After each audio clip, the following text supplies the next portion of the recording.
Hello, my beauties and bees, and welcome again to Cryptic Corner, where we explore the unexplained, the supernatural, the paranormal and hidden, the mysterious, the alien, the accursed, and the forbidden.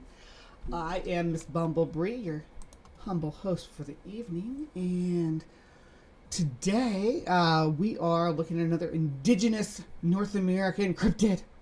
So I hope you're ready for this one. Now, a few months ago, I think it released back in October, I started something I'm calling the Cryptophylogeny Project. The Cryptophylogeny Project is, it's work that I'm doing to kind of create a it's almost like historical fiction, like a a phylogeny fiction, ghost lineages, spec evolution with cryptids on Earth. That's what it is. Anyway, and I started with my Pharaoxa, which the Pharaoxa were the what we call in cryptozoology devil monkeys and dogmen. All right, and they are large primate, adaptive form primates that evolved in North America. So it's a really neat little video that I put together, and I want to continue that. And the next one on the list, because I'm going to build an ecosystem. I'm building a North American ecosystem with cryptids right now. So the next thing on the list was can I show it to you? I wonder, where would I show it to you? Let me see. Is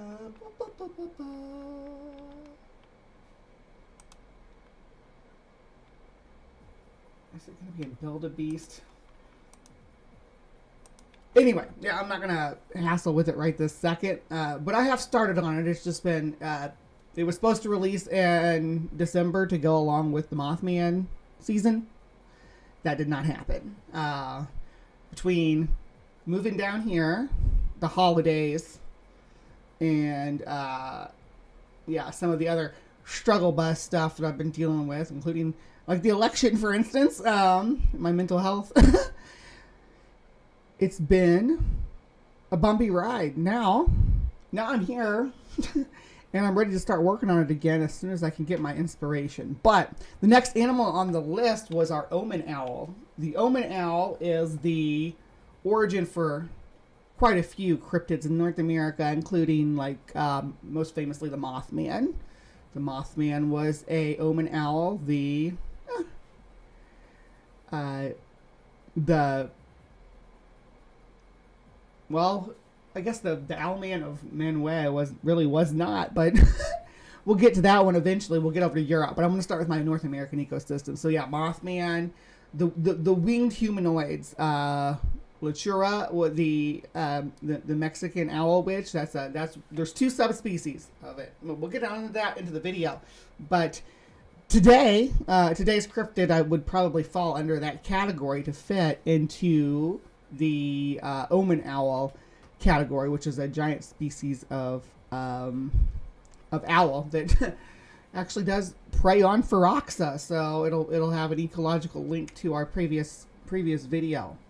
So look forward to that. But, Ember's out here gifting memberships. Looks like Triceratops got one. Looks like Fade to Gray got one. Austin Smith, Weston Campbell, Lorraine, and Native Atheist all got a membership. So you all can now drop Mothman in the side chat. If you're green right now, you actually have control to drop Mothman into the chat. So if you want to do that, let me know. Let me know that you're one of the lucky ones that got the gifts from Ember. Go ahead and do that. And hello and welcome to anybody who I missed coming in the last few minutes. Okay, so the Van Meter Visitor, another one of these winged creatures with a weird glowing aesthetic. But we will we'll get into that in a second. The first thing I want to acknowledge is that hold on, you'll see in a second. If you start saying, oh, I want Grace and Hawk. I'm just like, we have Grace and Hawk at home.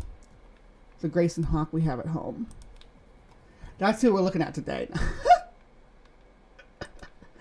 This is Adventure, Explore, Discover. We've looked at them before. It was another, I think it was the little people, the San Pedro mummies. The mummies. It's been a while, but yeah, this is the channel with the mummies. Eek, a Mothman. There's the Mothman from Dave. Yay, Mothman's my favorite. I love Mothman. Me and Mothman are going to get married someday. But let's listen to what Adventure, Explore, Discover has to say. They called it a monster, but I'd call it a dinosaur. However, when your town is being harassed by something never seen before, what difference does it make? The Van Meter Visitor. Now, this is supposed to be a real photo, but... Let's say you're out at a bar in a little town, and since it's so close to your apartment, you decide to walk there. You're eating and living it up and just having a good time. You meet a few interesting people and even manage to get a couple numbers. But in the course of having so much fun, you end up drinking just a little too much. So you decide to call it a night before you end up doing something you can't remember, but nobody else will ever forget. You head out the door and look around and see that it's just another quiet night in this otherwise safe little town. So you make your way down the street, and once you turn the corner, you realize that every single store and shop are all closed. And as you make your way through the small town, you look up into the sky and you see something that you shouldn't be seeing. It's a spotlight on top of a building that's nearby. And this bright spotlight, it's being shined all around the street until it finally makes its way to you. Well, you have no idea who's doing this, but they're This thing is like a Scooby-Doo monster. Like, tell me, like, as he goes through the story, this doesn't sound like the plot leading up to the Scooby and the gang coming to the town too. I think that stories like this are what actually inspired the Hanna-Barbera writers to come and investigate this stuff. Like in the 50s and 60s, right before Scooby-Doo started, were full of all these little towns and locations with monsters and hauntings and sightings and stuff like that. You got Resurrection Mary, you got Mothman at Point Pleasant, you got the Dogman, or I guess, Dogman, the one that said Gadara, that was in the 70s or early 70s. You got Van Meter Visitor, you've got the Poplick Monster, you've got all these different, you got the Missouri Monster, Momo, all of them are all in this time period. And I think that's what inspired Hanna-Barbera to make the Scooby Gang debunk all this crap. Some writer at Hanna-Barbera picked up his newspaper, saw another god dang silly monster attack based on mass hysteria, and believe me, today we're going to have as much mass hysteria as you can stomach, but we'll get to that with the fog later on, so stick around. Anyway, so one of those writers, picked up their newspaper, because it's in the 60s, they didn't have it on the internet or anything, and said, god damn, another one of these silly monster hoaxes. I need to create some comic or some cartoon characters to go out there and debunk this nonsense. And that's what the story really turns into. Focusing on you, and you're already a little too tipsy to think. And then you end up yelling and cursing at whatever it is that's shining this really bright light in your face. But then something happens. The supposed spotlight that's being shined in your face floats up and off of one building and glides onto another. And then it sits on that building, still shining. Well, you don't know what to make of this, and you end up yelling and cursing and even throwing some things at this light until, again, it does something that it shouldn't be doing. It glides off of that building and into the sky and disappears. And you're left with a... So, I would love to be able to go back and look at what was actually happening here. Like, this is literally a cutout of a picture, though. Let me show you, like, the little dude, I mean. Like, this is the picture, right? They just like nipped this out and inverted the colors and stuff. Not to say it looks bad. It looks fine. It's for later. It's just I don't want to be insulting. I think that you could have picked just a regular pterodactyl shape or something, or even a different one of the artist's interpretations. I guess this is the picture though of the critter. So an unbelievable encounter with God knows what, and an awful smell of something nasty in the air. You may think that you just had too much to drink, or maybe you're just too tired to realize what you saw, so you write it off.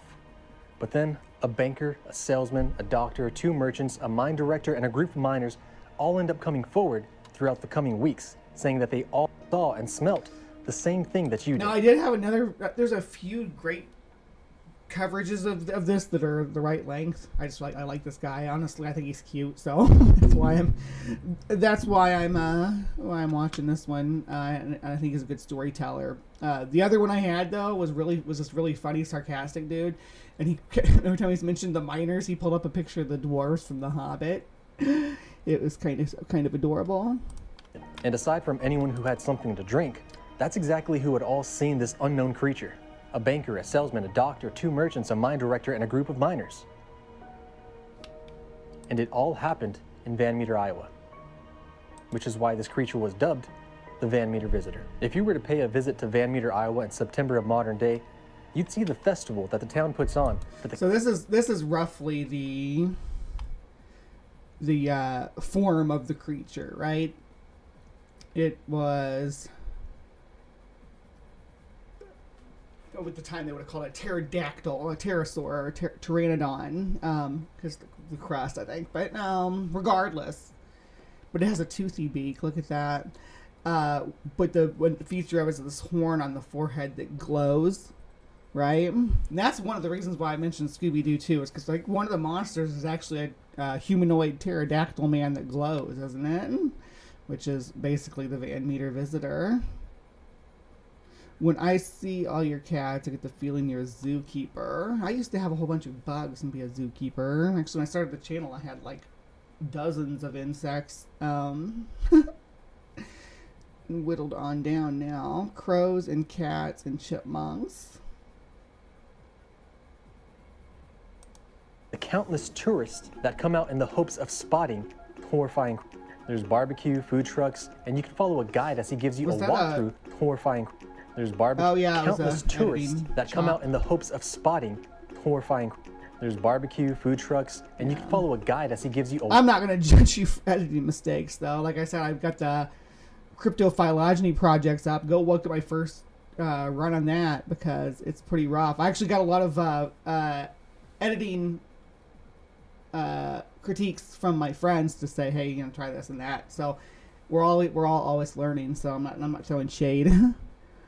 I just caught that because I think the word was cryptid maybe there. Walkthrough of the night's events. It all seems like a lot of fun, and honestly, I would love to check this out someday. However, if you could travel back in time into Van Meter, Iowa in 1903, you would find a very different atmosphere. I've actually got more in common with a Disney villain than a Disney princess, I think. I'm definitely more of a Disney villain. Like an eco-villain. Like Poison Ivy. I guess you could kind of call Elsa an eco-villain too for an Arctic biome.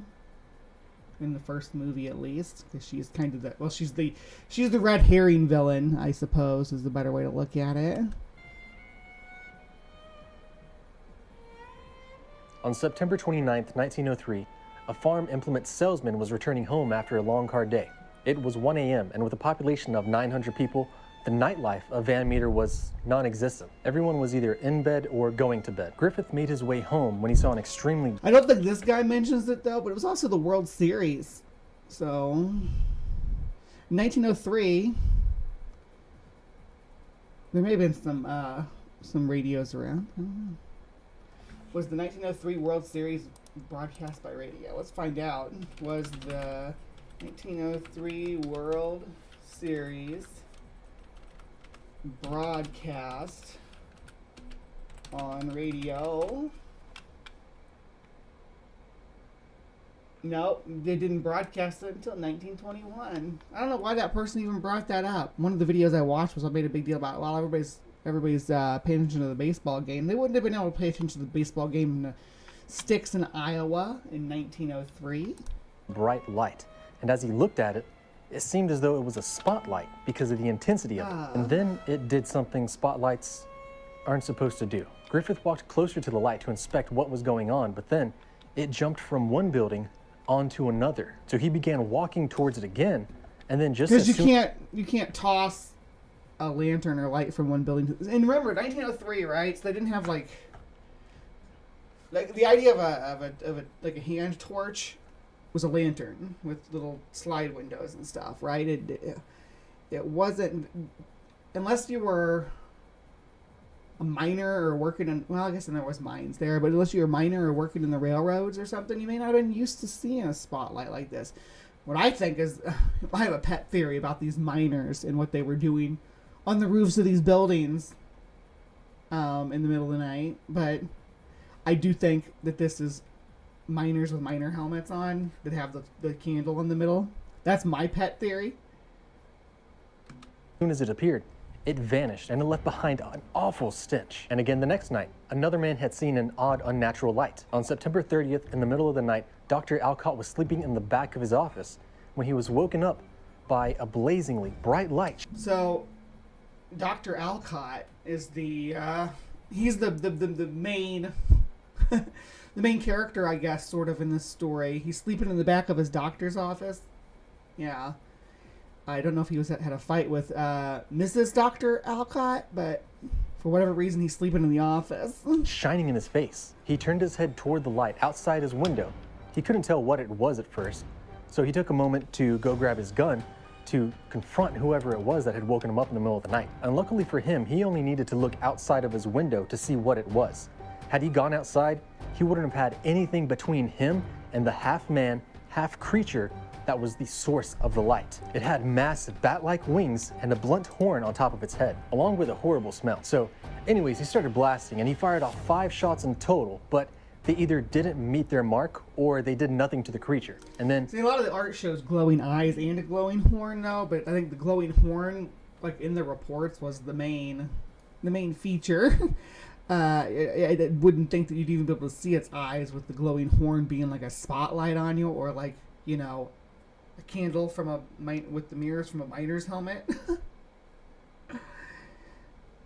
And I mean, yeah, they're playing a dangerous game with these because seems like everybody's packing heat. Everybody's strapped, and not strapped in the lesbian way. Strapped in the 1990s gangster movie or gangsta movie way. the Van Meter visitor vanished. Then on October 1st, a bank teller had his own encounter. His name was Peter Dunn, and he was attempting to confront what he suspected to be burglars, fabricating an elaborate hoax of this odd creature. So he holds up inside the bank, armed and ready, when around 1 a.m., he heard something that unnerved him. It sounded as though it was the outhouse right there outside the bank, like the public outhouse. That sounded like somebody having some gastrointestinal distress. it was gargled, gasping, as if somebody was being strangled right outside his window. So he approaches the window and was jolted back by the shock of a blinding light. He fell back and shielded his face as the light swept across the room, almost as though it was scanning for prey. Raid from Mallard. Thank you, Chris.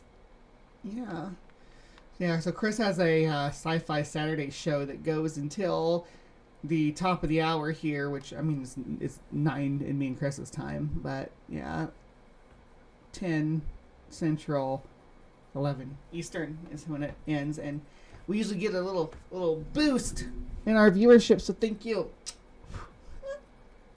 It was at this time Dunn saw what it was that had this unnatural bright light.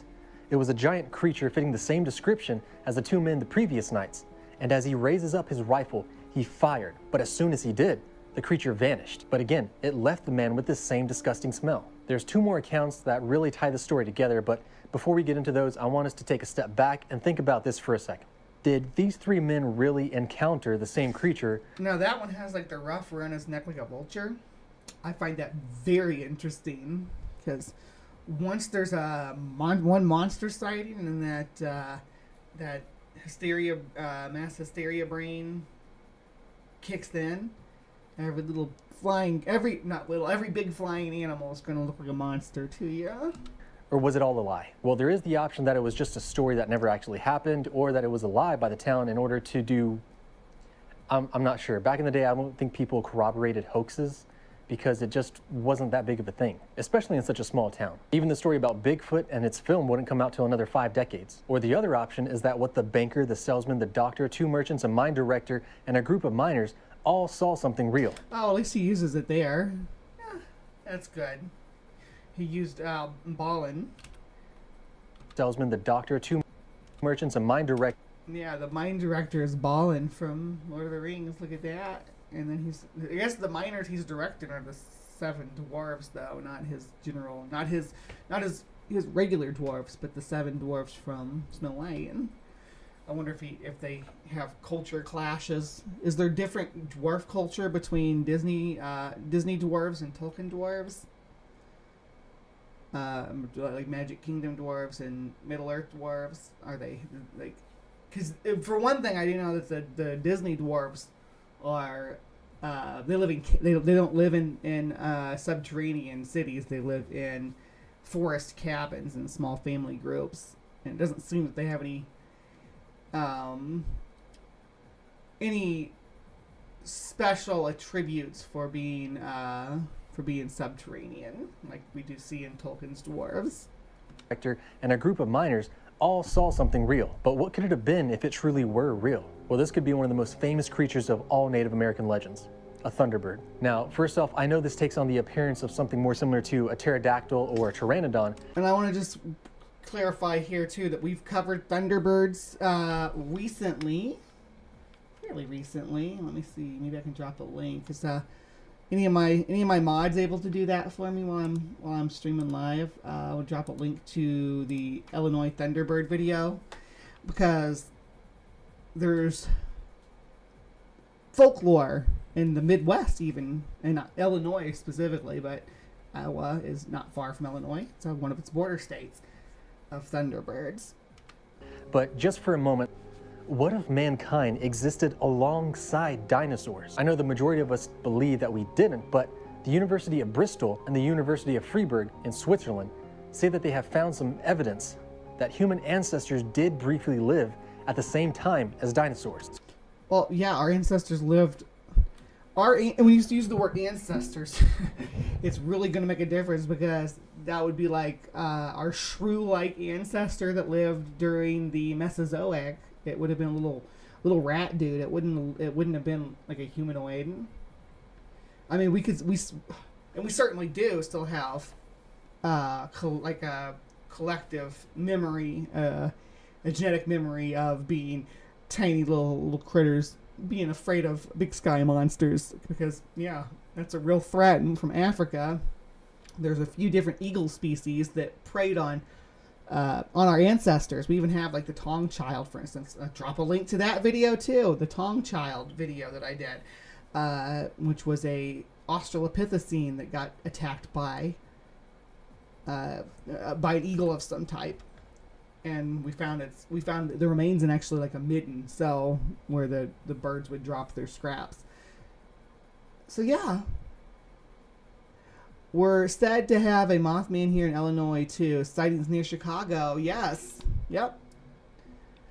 I was supposed to go Mothman hunting with Junie before I ended up moving down to West Texas. But I was in Illinois. Yeah, there's Mothman sightings in Chicago. Actually, the Chicago Mothman is probably, I would say, the second most famous Mothman after the Mothman of Point Pleasant. This one has a lot in common with Mothman, though. So what if the T-Rex was looked at like a dragon? Titanoboas were spiritual serpents, and creatures like pteranodons and pterodactyls were seen in the sky and thought to be gods because of their unnatural size and capabilities. What if thunderbirds that were said to be able to create lightning... Why would we think that they were gods, though, even if they were big? I mean, we saw large animals, and I don't necessarily think that we thought they were gods. We ate mammoths, right? We ate woolly mammoths. We hunted woolly rhinos. I suppose the argument you're making is there's a winged creature, but then you get to, like, we had Territorns in North America living alongside people. I don't know if they worship them as gods. I don't know if that pans out. Van Meter visitor were just an undiscovered dinosaur with bioluminescent capabilities that never fossilized well enough to leave any evidence that they were actually capable of emitting light during the darkest hours of the night. And the awful smell everyone encountered was a result of the bioluminescent effect by its horn. So for example, fireflies' butts light up because oxygen combines with calcium adenosine. Oh, he's gonna do some science. Some insect science. Ooh. Yeah, so first thing is first with the fireflies is the chemical reaction they get in that tiny little butt does not happen that way on a scale, like on a pterosaur scale, unless they had I should say, like if they had individual patches on their horn or on their nose crest or whatever it would be going up on all sides. Maybe they could get this chemical reaction, but it wouldn't have a spotlighting effect. It wouldn't be able to pinpoint onto people. Let's see. I grew up with the Piazza bird, and the drawing nearby is related. Yeah, we talk about that in the Thunderbird. I'm from Illinois too. I'm from about an hour north of you. If you are about an hour north of where you grew up, you probably know Quincy. Yeah, it's a city, the only city on that stretch in the Mississippi on the Illinois side. So yeah, yeah. So the Piazza bird. Yeah, check out that Thunderbird video after this. After we're done live from the Hive, if this stuff interests you. I did do a bit of a dive into it.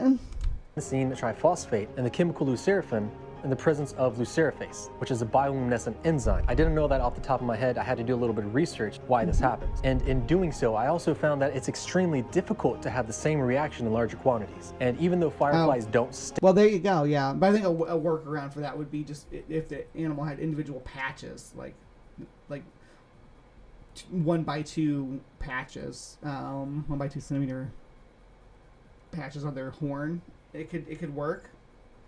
I do want to also stress that, like, we don't have any bioluminescent terrestrial tetrapods. Now, what is a tetrapod? You're a tetrapod. I'm a tetrapod. Birds are tetrapods. Snakes are tetrapods, which sounds really weird because tetrapod means four-footed. We are the descendants of those four-footed, lobe-finned fishes that crawled out of the sea hundreds of millions of years ago. Tetrapods. And none of them that are terrestrial have, as far as I know, none of them have bioluminescence. Feel free to prove me wrong. I'd be happy to be wrong and find a bioluminescent tetrapod, but no tetrapods, birds, reptiles, mammals, none, or even amphibians. Think phosphate can be known to smell, so it's not too improbable. That's true. My mom is a tetrapod. Absolutely. My mom's a tetrapod. Left-handed Jedi. Bless your freaking heart. Ah. You're all right. Joshua Davidson. My unfinished sock. What the Beck? Kid Velociraptor. And Deep Arcs, welcome to the Hive. Welcome. Throw me a Mothman if you're watching right now in the side chat so I can give you some love. If not, then we'll just hang out.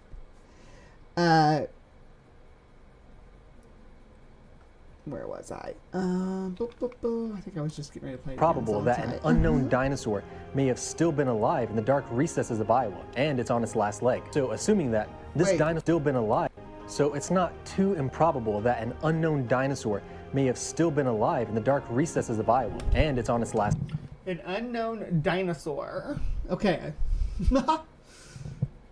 Few things there. First, it says it's not impossible. And it's not, because dinosaurs aren't extinct. There's plenty of dinosaurs in Iowa. Iowa's chock full of dinosaurs. They're just avian dinosaurs. Okay, so an unknown dinosaur even in Iowa is not that improbable, but not in the way he's talking about, because pterosaurs are not dinosaurs. Pterosaurs are pterosaurs. They're archosaurs, which is the group. it makes them a sister clade to Dinosauria and Crocodilia,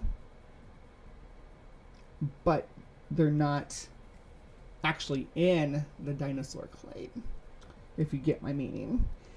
And is it possible that a pterosaur survived? No. There's no, the ecological requirements for an animal this size to fly, that flies, are going to be through the roof. You're not going to... And there's a lot of stories about pterosaurs appearing in mine shafts and such, but, you know, it is what it is. Stories. No physical evidence. If you show me any evidence of a pterosaur surviving past the KT boundary, you know, I'll buy you a drink every Friday night for the rest of your life.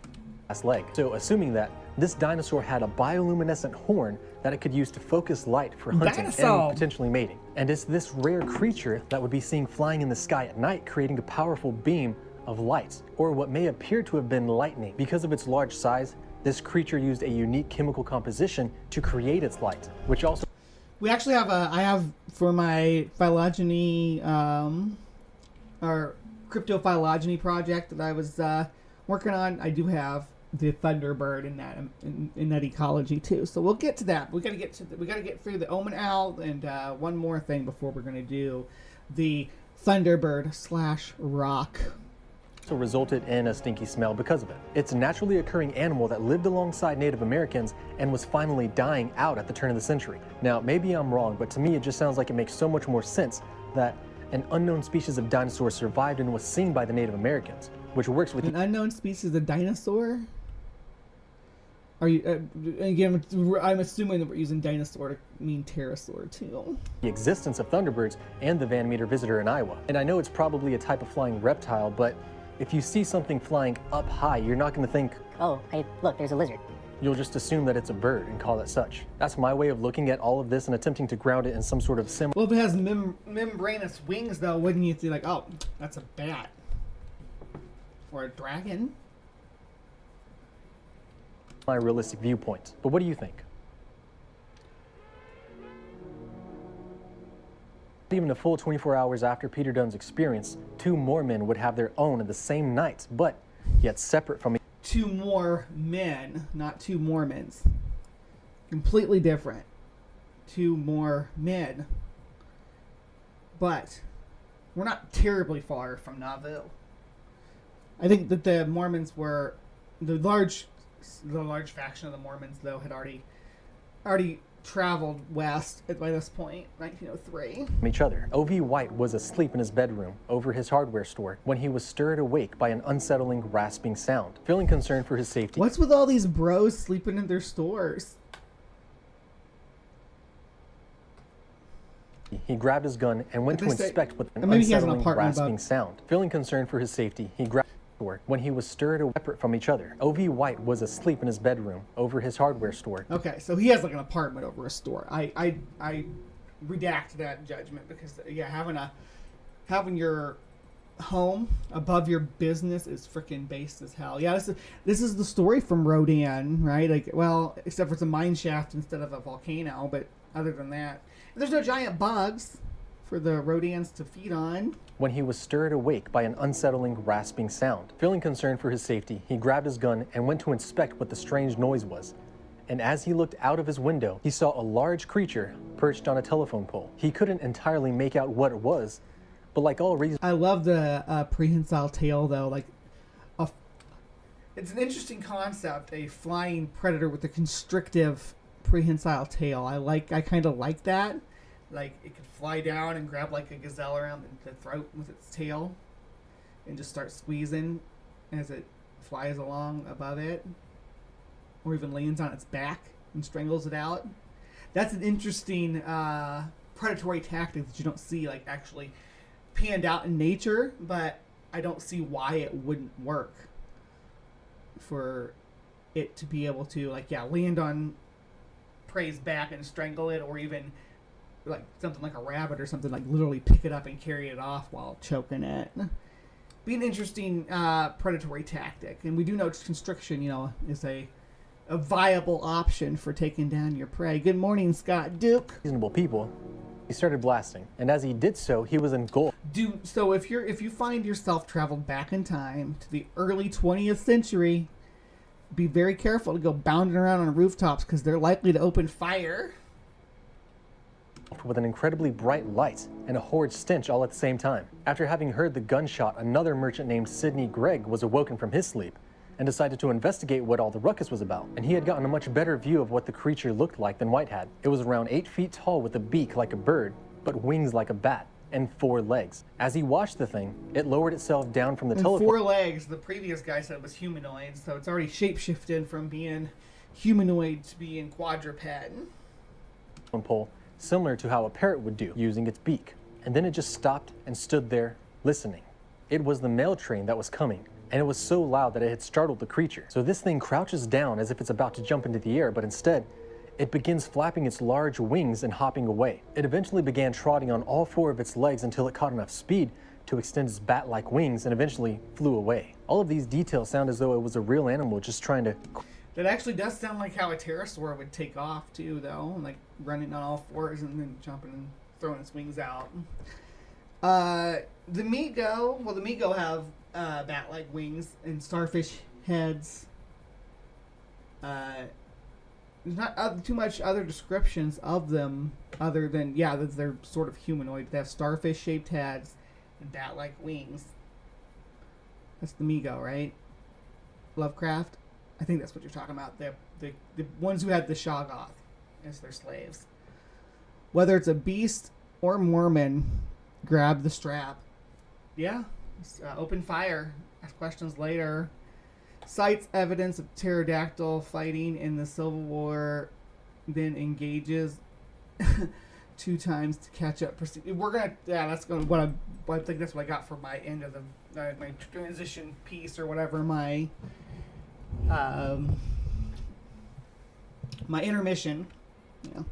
Crawl down and fly away, but because of its large size, it was having trouble doing so. If this were all just a tall tale, then I'd imagine those small details, they wouldn't be there. They would have just said it jumped into the air and flew away, instead of explaining what me seems to like it having difficulty flying from being on the ground. Now, before we get into the final encounter this town had with a Van Meter visitor, if you like this type of stuff and you want to see more of it, then dig up that like button so YouTube So now I'm guessing he saw the ghost of pterosaurs past. knows, and subscribe so that way I know. Every little interaction goes a long way in helping me continue doing this. And also, using some AI, I managed to take some of these pictures that were drawn of this thing and turn them into realistic looking images of what this creature may have looked like. So stick around till the end for that. Oh yeah, and by the way, I've decided, based on some of the research that I've done over the last few weeks, I'm done with AI. I'm not going to so there won't be, like, for the most part, my my like thumbnails and stuff, there won't be any AI art used in those anymore, and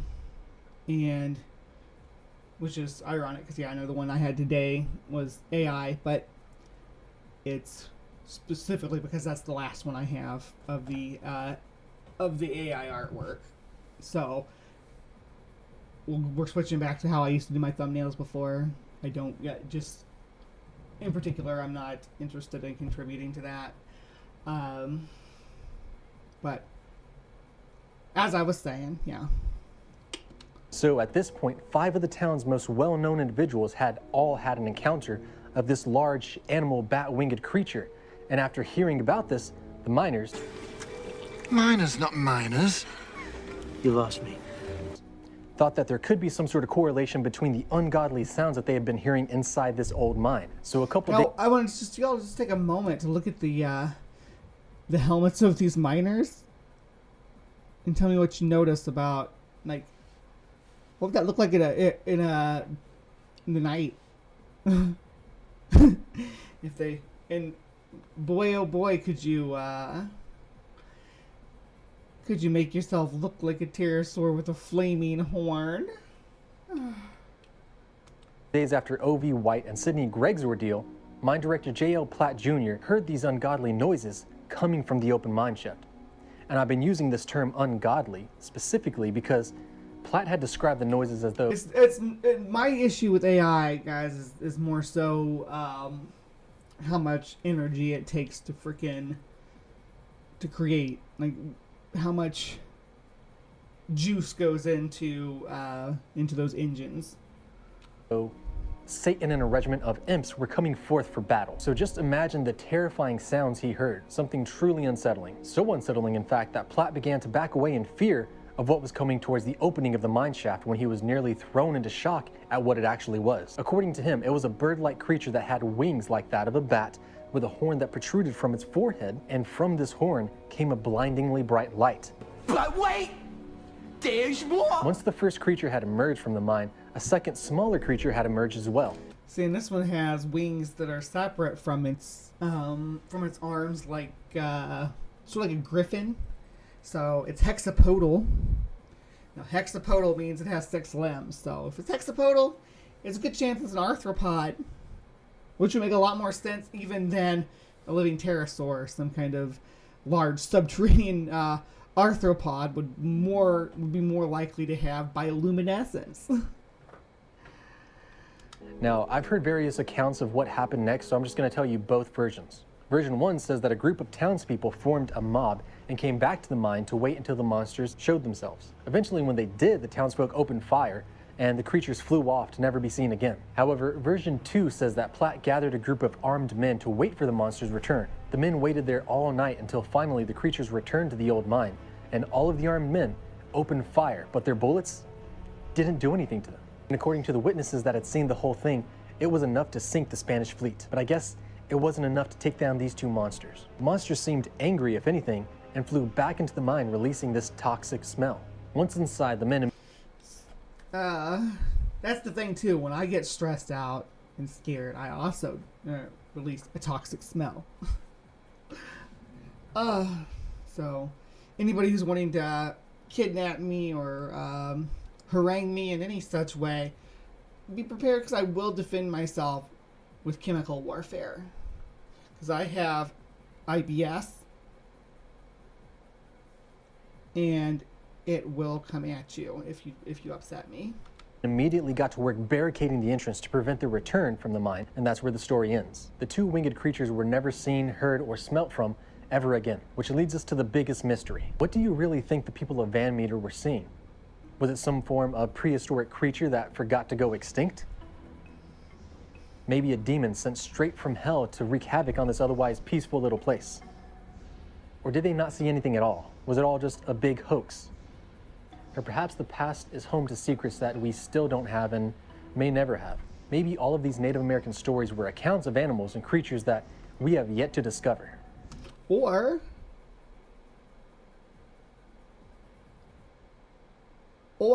no, I do have IBS.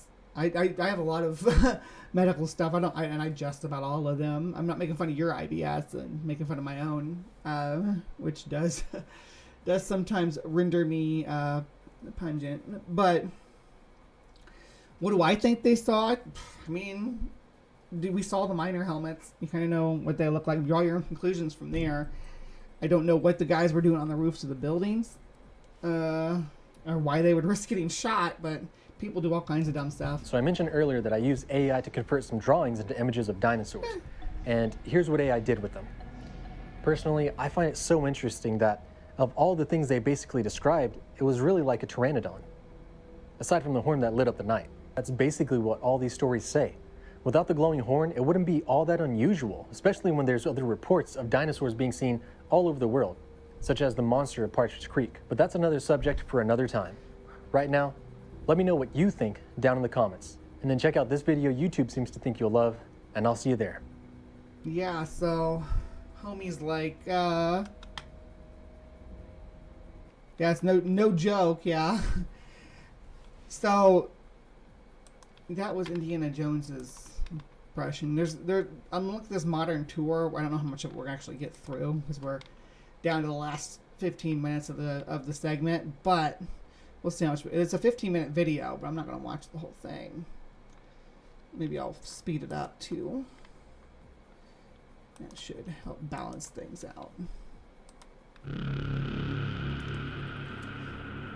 I'll let this get started. I'm going to go top off my coffee. I'll be right back.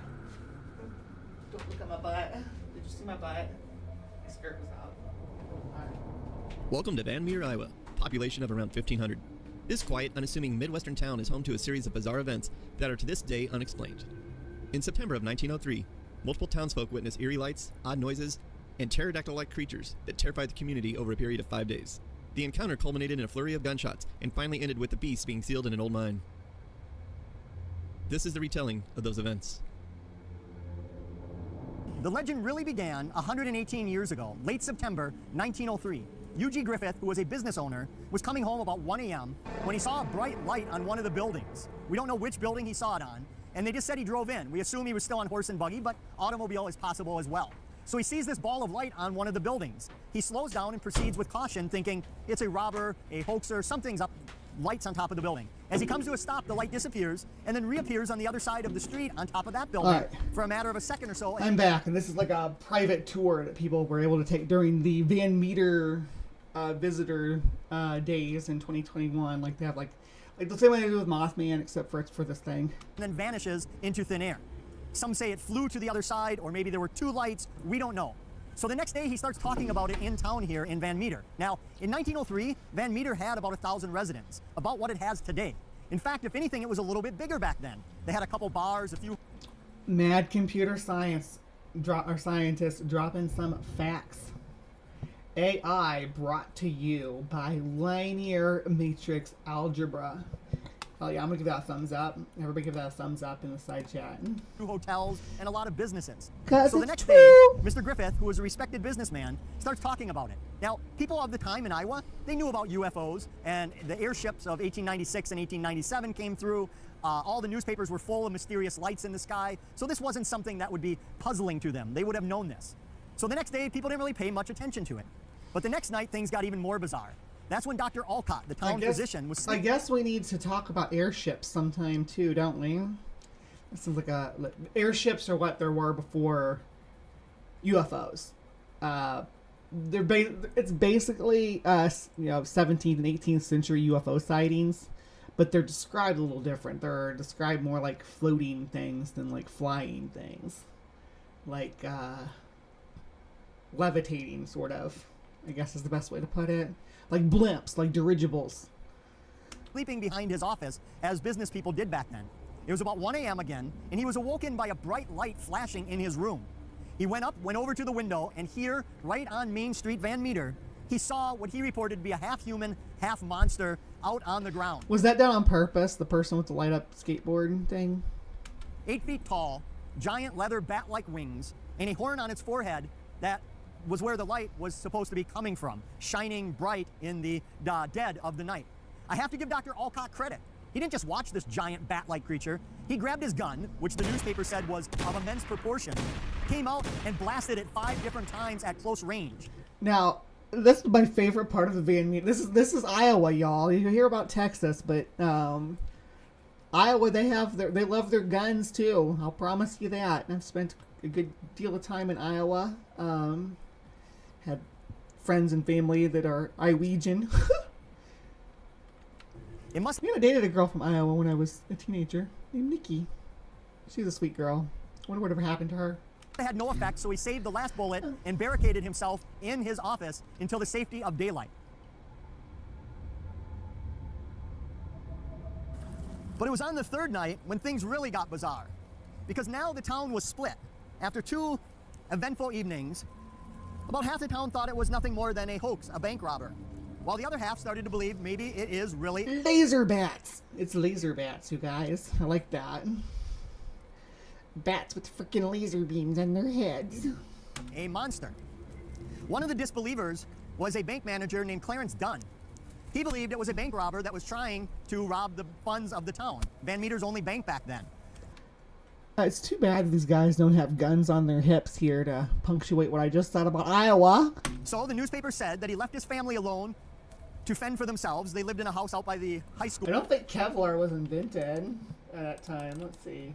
When was Kevlar invented?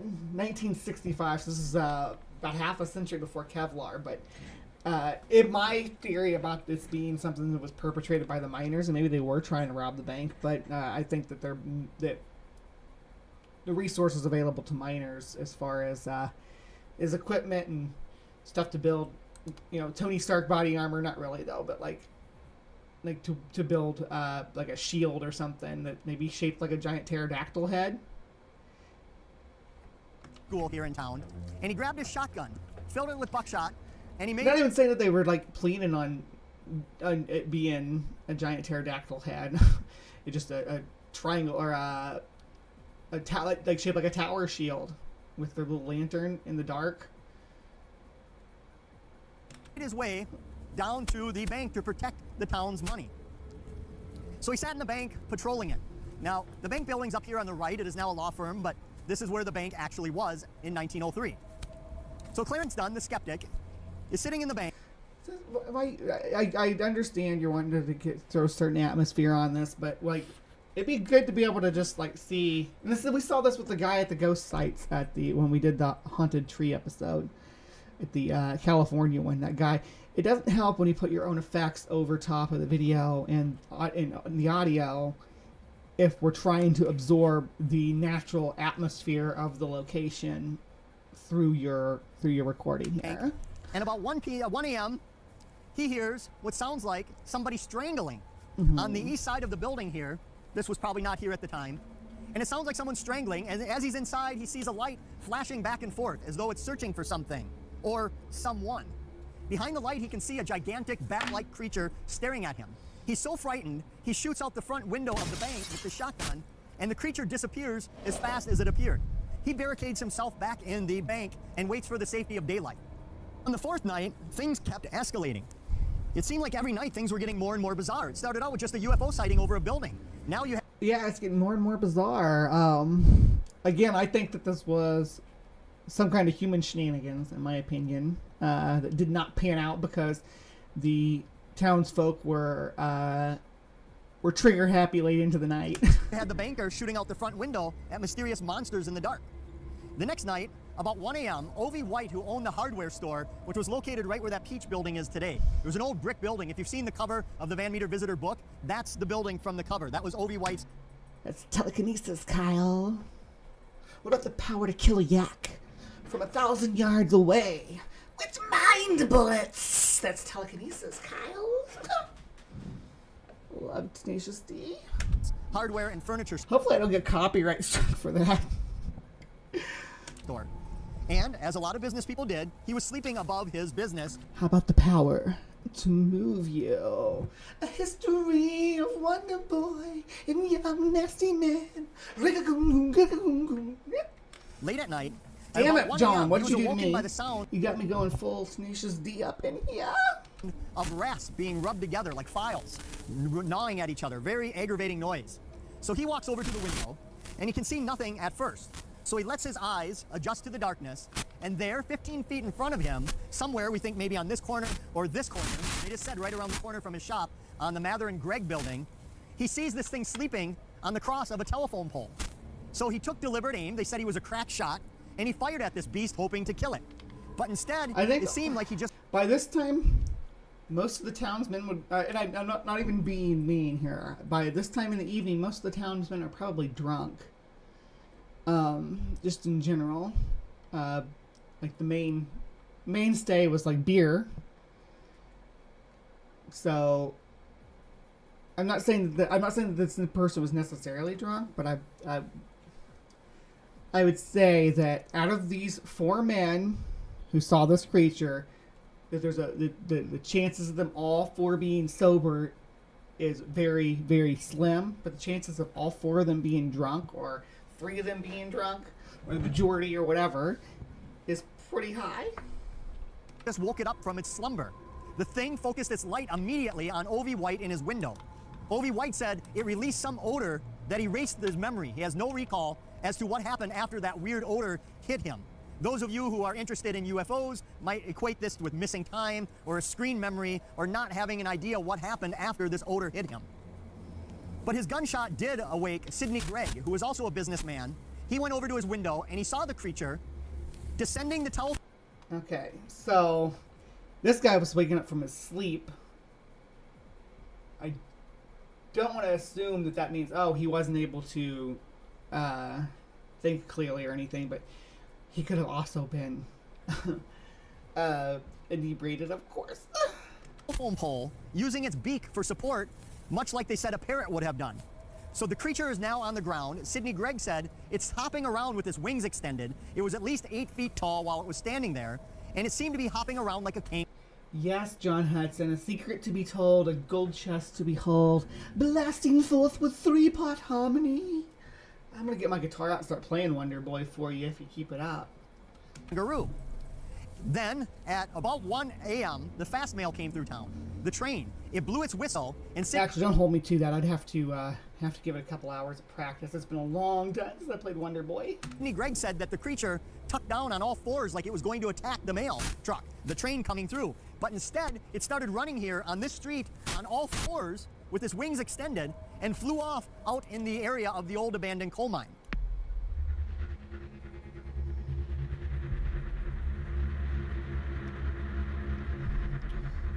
Is this the old abandoned coal mine? So now we're on the 5th night, the 5th and final evening. They believe it's coming from an old abandoned coal mine. At the time, the coal mine had been shut down for some years, and it was a big coal operation. They had train car after train car leaving every day with coal here in Van Meter.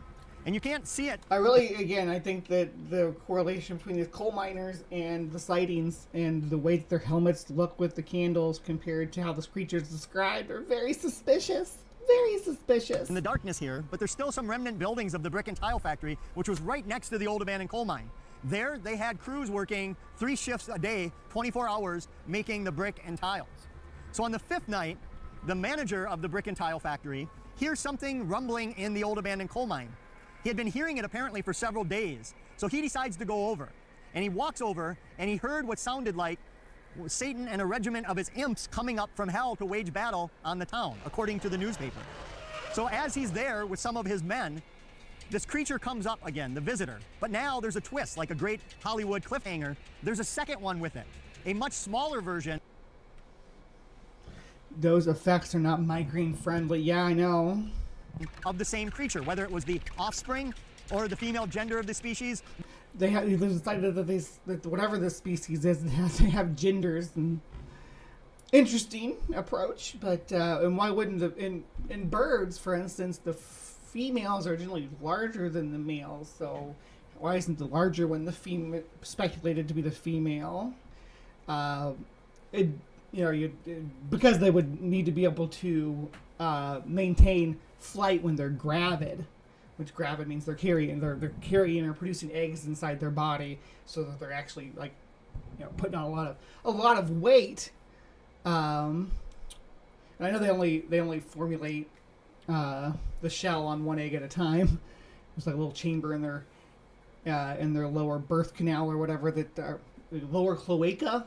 I don't know if I don't like calling the whole thing a cloaca, but anyway, they're making the eggs, so the females have to be a little bit bigger because they have to be able to carry more weight at flight. We don't know, but now there's 2 of them, and they fly off.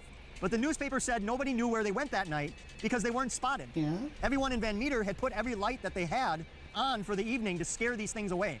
In the meantime, while they were gone, the brick and tile factory workers grabbed all the weaponry they could, and they went out by the mine. Well, I'm glad you asked, David. The reason cryptids are so stinky is because in order to use supernatural powers, you have to have sulfur. All magic work, all cryptid magic work is done with sulfur base. So it's always going to cause quite the stink. Apparently, there was evidence that these creatures had been using the mine for quite some time. And again, at the time, the mine was miles long underneath. They had teams of donkeys, mules working down there. A big operation. So through the night, they wait, and they wait. Eventually, just before daybreak, the creatures come back. The town gives them everything they have. They shoot at them with every gun in the area. The newspaper said they shot them so many times, they could have sunk the Spanish fleet. But whether these were the worst shots in Iowa, or these things were impervious to their weapons. Is that Alice Cooper? Is that Black Widow from Alice Cooper, John? Because outside of making hideous noises after being shot and releasing more of that mind-altering smell, the creature simply descended back into the coal mine. The townsfolk were in the process of bordering it up, and the news... When I was in Amarillo, at a hotel in Amarillo a couple of years ago, And the whole, the hotel's water, the drinking water, the shower, the swimming pool, all smelled like sulfur. And my whole family could smell it, but nobody else could. It was a strange ordeal.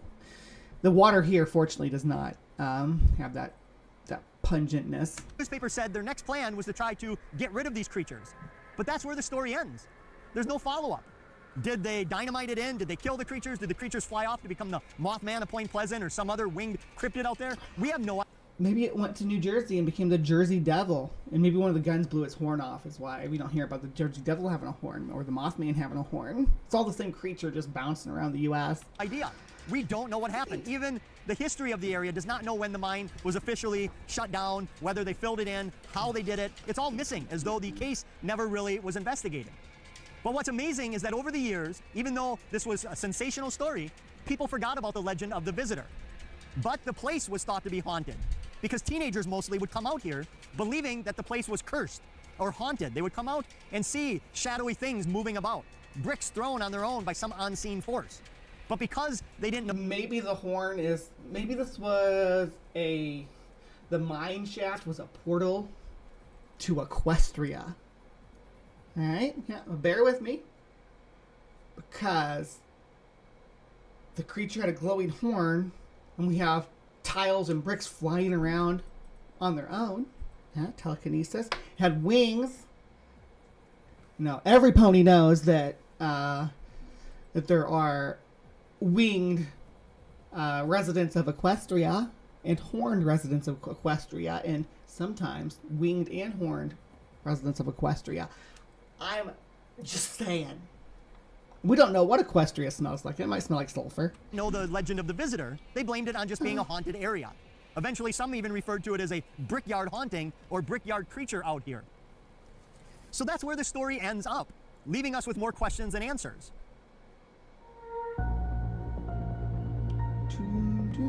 All right, credits. All right, so that was the Van Meter visitor on Cryptic Corner today. A pterodactyl, a bat, a thunderbird. What do you think? Maybe, just maybe, it was some miners trying to rob a bank. But you let me know what you think in the comments down below. And we will see you next time. Be kind and take care.